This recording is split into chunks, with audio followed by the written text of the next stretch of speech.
How do you manage? The best way to manage is immunize, right? But unfortunately, if something has happened and patients end up in a case where they are coming with acute poliomyelitis, you should be in a position to detect AFP, acute flaccid paralysis or asymmetrical flaccid paralysis. Once you detect, you rest the patient adequately so that no more strain is given to those muscles, so that whatever the nerves which are supplying these nerves are put to rest, so that these nerves once given rest can heal properly. That is a treatment protocol. That is one. Two, because of this you have a lot of muscle pains, because these nerves are irritated, aberrant firing is happening all throughout because of the inflammation in the nerves. You have a lot of muscle pains. So you give good hot packs and analgesics, especially paracetamol is also given most often in children, and hot packs are given to relax the spasms that is happening and muscle pain that is happening in children. So that's how you manage an acute phase. Don't do these tooth extractions and all those things when you suspect these things, and don't even give intramuscular injections also, right? That is one. Next is, once you have treated that portion, the early phase of it, now if the patient comes to you in the later phase, there comes the role of a orthopedic surgeon. But in the early phase, the role of the doctor, as I told you, is to provide supportive treatment during the stage of paralysis or recovery, and to prevent the development of deformities in the very stage of recovery, and whatever the function that is there remaining should be used at a later phase. That is the main role of the doctor. At the stage of onset, don't do this. The stage of maximum paralysis, rest them and see for the changes that are happening. If at all the patient is having bulbar poliomyelitis, you see for any changes that are happening in the respiratory excursions. If at all the patient is straining, right, always keep a ventilator ready, because he can have respiratory paralysis. If he is having respiratory paralysis, you can't help it. If the complete respiration system has been damaged, right, literally you can't help them. Only over a period of time, if some amount of improvement happens, it's God's grace, right? So when the stage of recovery, see to that maximum recovery occurs. When it will occur? When you rest in appropriate positions, and at the same time, once they are recovering, once the neurons are recovering, see to that the muscles are ready to take them. If the recovery is taking too long a time, and if the muscles are already gone atrophic, even if there is some amount of recovery, these things will not be in a position to act properly on those joints. So see to that the muscles are positioned functionally and they are active. How do you do that? You do the muscles to be active by regularly doing physiotherapy, regularly moving those joints through the range of motion slowly, right, in the early phase. At a later phase, you do very good aggressive physiotherapy to maintain the tone of those muscles. And when the patient comes in the stage of residual paralysis, now you should examine the patient in detail, exactly what group of muscles have gone and what group of muscles are overacting. Now, should you decrease the power of these overacting muscles to treat that condition, or should you reinforce the underacting or hypertrophied muscles because of lack of innervation, because of affection of poliomyelitis in one group of muscles? Then you have to supplement those group of muscles by tendon transfers or muscle transfers. That is all about what you have to do in orthopedics, right? Where do you use calipers? Calipers are external devices for you to support the joints and take the advantage of already existing muscle groups which are functioning and use it for the patient to propel forward, right?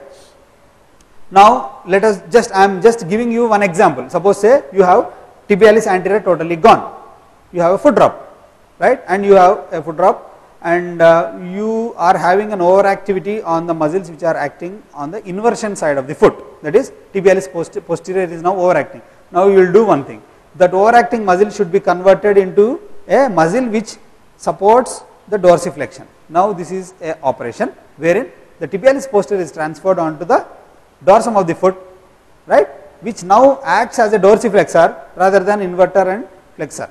So the whatever the flexion deformity that is happening because of loss of tibialis anterior is now balanced by a transfer of the tendon. So tendon transfers are soft tissue procedures that we usually do in poliomyelitis. This is one example. For foot drop, what do you do? Usually this tibialis posterior anterior transposition is done. Now let us see one condition where quadriceps weakness is there. If the quadriceps is weak, what do you do? The hamstrings which are there on the posterior side, they pull the knee joint into flexion. Now knee is going into flexion deformity. So in order to avoid that, what you have to do? The muscles which are overacting now, they are taken and brought up, and then they are now used as extensors. Simple. That is rerouting, tendon transfer. Now let us see one condition where the deltoids or supraspinatus is gone. What does supraspinatus do? It is the initial abductor of the humerus in the shoulder joint. Now the initiation is gone. If the supraspinatus is gone, the initiation is gone, or the balancing act of supraspinatus is to keep in place, keep humeral head in place, right, in the glenoid. Otherwise it proximally migrates because of the action of the deltoid. So to keep it in place, that activity, if it is not there, so the range of motion of the shoulder is badly affected, right, and the initiation is weak. What do? You have to supplement that by one group. There in the earlier two slides you have seen tendons transposed. Here we are seeing one muscle also transposed. The levator scapula is directly transferred onto the supraspinatus muscle, so that it acts now as a supraspinatus. This is muscle transfer. Earlier you have seen tendon transfers, now you have seen muscle transfer. How do you do it? First you have to identify one group of muscle which is badly affected. What is the work that is affected? You have to quantify how much of the work that has been affected, right? And you have to see to that which is more important is also an important thing you have to identify.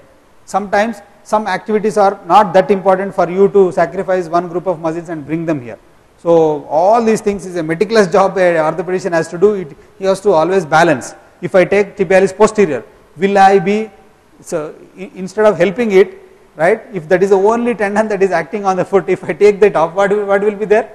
Already I am weakening that tendon. So that balancing activity should be done in poliomyelitis in post polio residual paralysis stage. How do you do it? You chart it, right? What group of muscles have gone, what group of muscles are overacting, what group of muscles are underacting, what is the muscle power. Now what can be used to achieve what, right, has to be meticulously planned in treatment of poliomyelitis. This is one procedure where I told you, if the iliotibial band has become taut, it acts as a flexion of the hip joint to cause flexion, abduction and external rotation at the hip joint, and it acts at the knee joint causing flexion deformity as well as posterior translation, lateral translation, external rotation of the tibia, and ending up in triple displacement in the knee joint. So when this muscle and this fascia on the lateral side of the thigh is becoming taut, what do? You cut it or weaken it. Now this is a procedure where we weaken the structures which have become taut, shortened in length. This is called as Yount's procedure for tight iliotibial band, right? Next is hamstrings. Now if the hamstrings are too strong, you lengthen. One procedure is Z-plasty of these tendons. Second procedure is Strayers. You just do a transverse cut at the aponeurotic level so that the muscle, whatever is there, it stretches off. It is fractional lengthening of the muscles. So surgery lengthening for flexion contracture of the knee. If the contracture is too heavy, more than 20 degrees, even if you do these soft tissue surgeries, the contracture is not going to go, right? Then if it is more than 20 degrees, suppose the flexion deformity is there more than 20 degrees, usually may end up in supracondylar extension osteotomy. Initially we studied about tendon transfers, later on we went into muscle transfers, later on we went into weakening of those muscles which have got contractured and causing the persistent deformity, weakening those. Now we have ended up in correction at the level of bone, which could not be done at the level of soft tissues, right? If no muscle is acting on a joint, what will happen? The joint will become flail. Now there is no meaning in having that joint. If at all you have the joint, it will become a burden. So you fuse that joint and make it into one bone. So if at all you have all the muscles affected at the shoulder and you have a flail shoulder, you fuse the shoulder like this. This is called shoulder arthrodesis. Now again another bony procedure where you are fusing the joint, right? Triple arthrodesis, most common procedure done where you fuse subtalar joint, calcaneocuboid joint and talonavicular joint. When do you fuse them? When it has become flail. When the muscles acting on these joints have become zero powered, flail, there is no meaning in having these joints, hence you fuse them. That is where you do arthrodesis. Usually for you to do triple arthrodesis, you should wait for 14 years of age minimum, right? Because of poliomyelitis, sometimes, right, there can be shortening of the bones. When you have a shortened bones and grossly deformed bones like this, you can use Ilizaro method to lengthen the bones as well as correct this deformity in one sitting. Ilizaro plays a very major important role in correction of these deformities. But ultimately, the best thing to do, the best treatment I should say is this. Prevention is better than cure, right? That is all about poliomyelitis. It's very simple. Polio affects a neuron, it ends up in a lower motor neuron palsy. Once it is there, once it has recovered, the antagonistic muscles become overactive and cause deformities. It is for you to determine what is the antagonizing muscle and either to weaken those muscles or take these group of muscles and supplement those muscles which have been affected by polio. Simple. That is all about poliomyelitis. It's extremely simple for that matter, right? Now let us go into miscellaneous topics. Within 15 to 20 minutes we will be finishing off, right, and put a full stop to this session, long 14 class session, right. Tennis elbow is also called as lateral epicondylitis. Usually tennis means, most of the people would be thinking that it is common in tennis players, but it is not. It is more common in non-tennis players and it is more common in females who work at home, right. It is even less common in other games also, right. Unfortunately, it has been named in tennis elbow because it was first diagnosed in players of tennis who don't play tennis properly, right. So that's how it came into vogue, but the correct term is lateral epicondylitis. What is lateral? It is at the elbow, the lateral epicondyle. There is an inflammation at that zone, hence it is called as lateral epicondylitis. Even our Sachin Tendulkar also had it. I'll show you the pictures.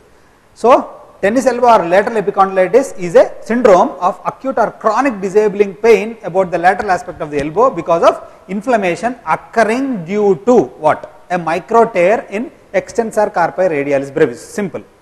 It is a degenerative pathology in the collagen which is at the origin of the common extensor origin. The common extensor origin is from the lateral epicondyle, more so lateral condyle, right. At the lateral epicondyle level you have extensor carpi radialis brevis which is a wrist stabilizer coming there. If there is a micro tear there, you keep on using it, it will not heal. It goes into a chronic phase and ultimately whenever you are using for gripping, whenever you are using for stabilizing the wrist, this extensor carpi radialis brevis is stretched. The stretch is directly thrown into this inflamed zone and you have a chronic persistent inflammation going on, that is tennis elbow. Once you press it there, you will have pain, right. That is all about tennis elbow. It is a degenerative pathology ending up in a chronic inflammation at the origin of the extensor carpi radialis brevis. That is tennis elbow. If you can remember that one, that is great, right. So that is a pathology. Ultimately it ends up in angiofibroblastic proliferation and periostitis at the level of the lateral epicondyle because of a micro tear in the common extensor tendon. This red color was there in my picture, it is not been seen here, I don't know why. There was a nice red color there. Okay. So in the symptomatology, patient complains of pain over the lateral aspect of the elbow aggravated by grasping and twisting motions. So whenever you are trying to stabilize the wrist for doing certain activities, right, especially when you are trying to grasp something or when you are twisting, patient will have pain at the lateral aspect of the elbow and hand grip might become weak. Patient usually complains of pain at about 2 to 5 millimeters distal and anterior to the lateral epicondyle. If this is lateral epicondyle, usually it will be around there, around 1 centimeter down and anterior to the lateral epicondyle, you will have pain.